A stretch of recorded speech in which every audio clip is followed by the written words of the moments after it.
Everyone, my name is Bashar sir, or especially known as Shan sir.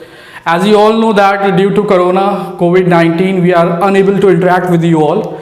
So Bright Classes Coaching Institute has come up a very great idea and also taken an initiative for the online lecture for the especially students of CBSE board of 9th as well as 10th.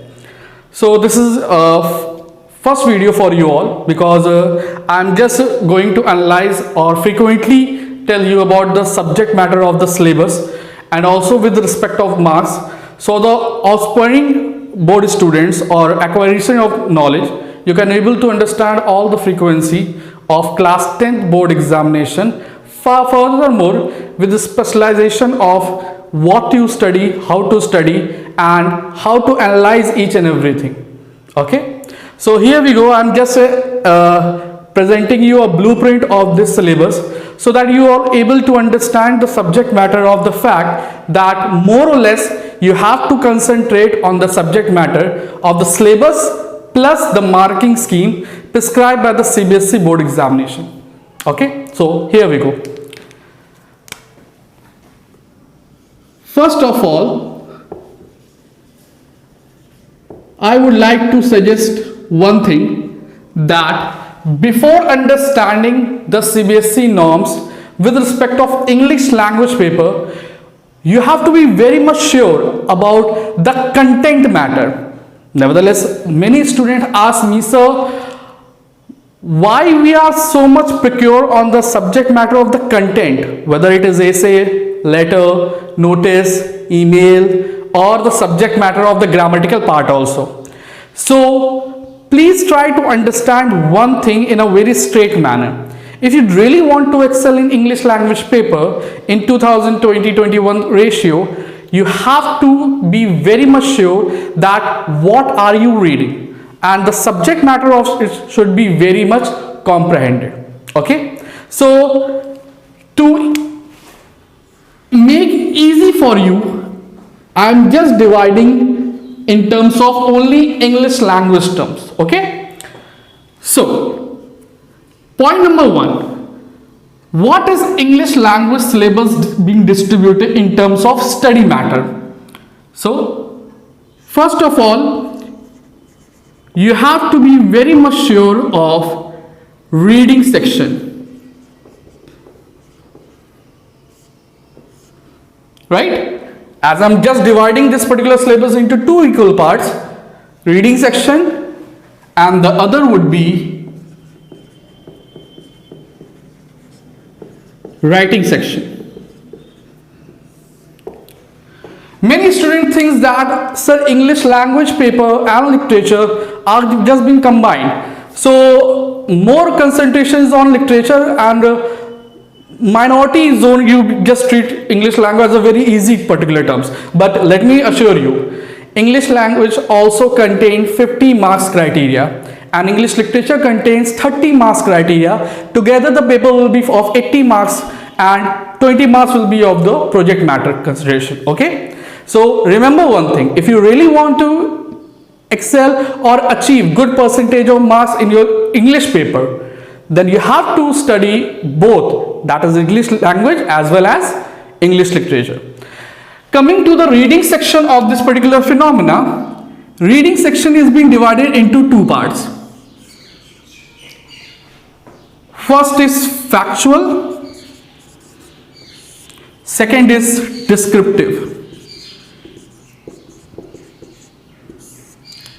Factual basically will be MCQs as well as descriptive, sometimes also MCQs. It will comprise of 8 marks, it will comprise of 12 marks. That means 20 marks for reading section. Why it is necessary to evaluate reading section as well as writing section? Because you cannot command reading section, as reading section is totally based on unseen passage. which will be comprised in our MCQ. Do not be linger, do not be nervous, because each and every answer there will be separate MCQ for that, and if you just read it in a very concentrated manner, you will able to answer all the question, 20 marks of question. Is that clear? Okay, so reading comprises of factual and descriptive, which is based on MCQs, but writing, students just comprehend this particular term of the writing section. They are easy to evaluate on the basis of unseen, because more or less they just read it up and just present it with respect of MCQ. But in writing section, you have to use your brain with respect of the subject matter of concentration. That is, let me bifurcate this particular term into various terms. Writing section comprises of, first of all, essay. Right, you are absolutely right in your subconscious mind that essay, sir, essay is whatever we just mug it up, whatever we just read it up, whatever we understand in the subject matter, we just write it and get marks. No. In this particular section of the terms, you have to be very much sure about what are you writing. That means you have to be sure on the content, you have to be sure on your para, you have to be sure on your language, and also you have to be sure on your errors. If content is good, that means you can divide that particular essay into sub para, and if both combination are in a very strict mode, language and errors chances are very low. We were discussing about the criteria of essay. I'm just telling you about the blueprint of this syllabus. That's why I'm not going to be in an elaborate section of how and what kind of essay you have to opt in your board examination. Okay, just let me distinguish between these particular terms, and then I will come up to that particular point. Oh, next, after essay, you have to concentrate on the level of letter writing. Now, my dear friends, essay, you have to write essay with respect of 150 to 180. It may vary from term to term. That amount of number of words, that is 150 criteria is the minimum criteria, but student also refers, sir, I have written more than 150, will my marks will be deducted or not? Don't worry, the examination, the board examination have been just elaborately with respect of 150 marks, but try to evaluate yourself in terms of good words. By words I mean vocabs. If you just focus on yourself, the kind of words, the kind of vocabs you are using in terms of your essay, believe me, if you write 135 to 140 word also comprising of various good vocabs, you will 100% sure that you will get good marks in terms of essay, and it just comprises of more or less 10 marks. When I come to letter can be divided into two types, formal and informal. Now, what is formal and what is informal letter? Many students just comprehend with respect of this particular confusion also, that sir, what do I opt? If the option comes to me that should I choose formal letter or informal letter, I will discuss this particular topic in my next video. Do subscribe me, okay? Now the third one is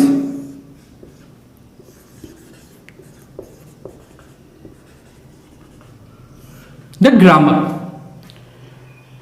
No doubt grammar is a backbone of English. If you are very weak in grammar section, you will not able to recognize the word, you will not able to write a particular word also. Meanwhile, you just put a hard struggle in writing a particular sentence also with correct punctuations. Yes, my dear friends, if you're writing the sentence in a wrong punctuation terms, you will lose marks, that for sure.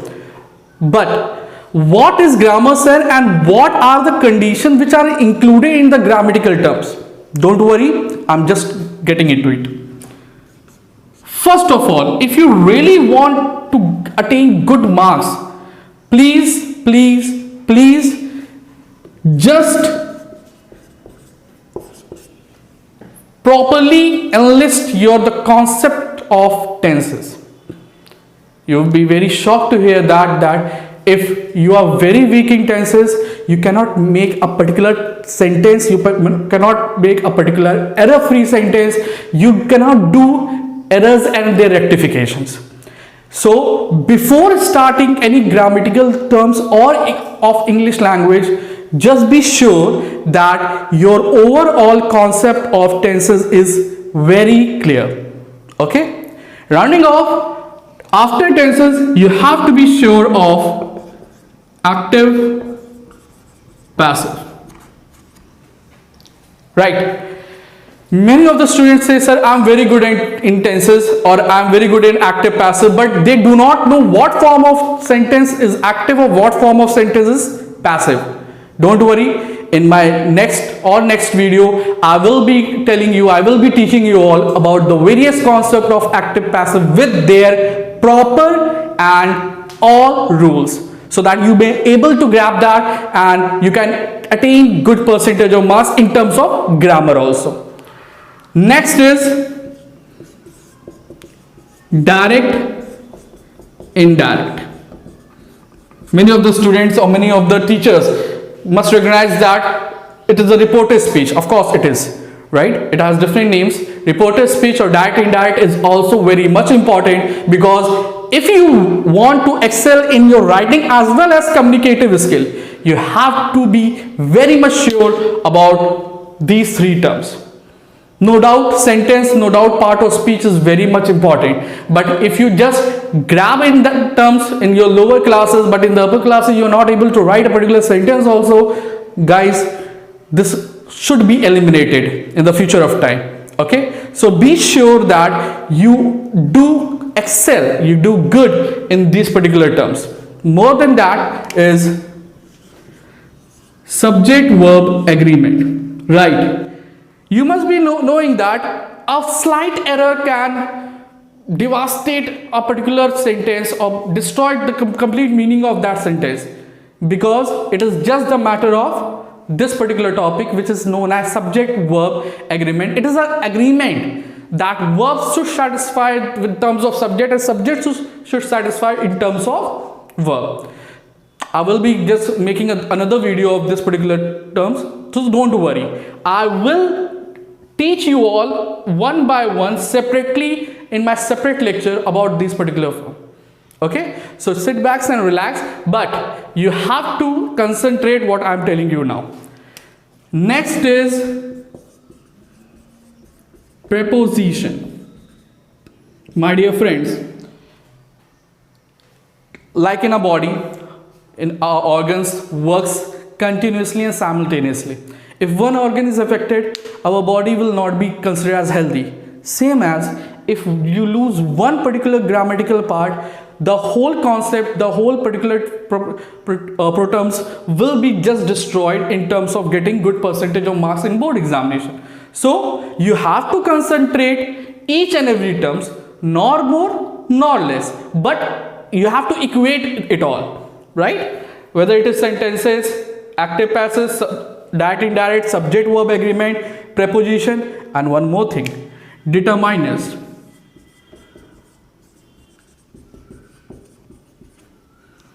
Right? I'm not writing this rectification of errors and rectification gap filling because it is just something extra part.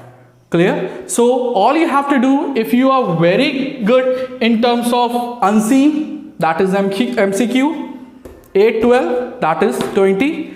This full comprises of 30 marks, because this particular terms, essay, letter or grammar, comprises of 30 marks, which is just collision of 50 marks.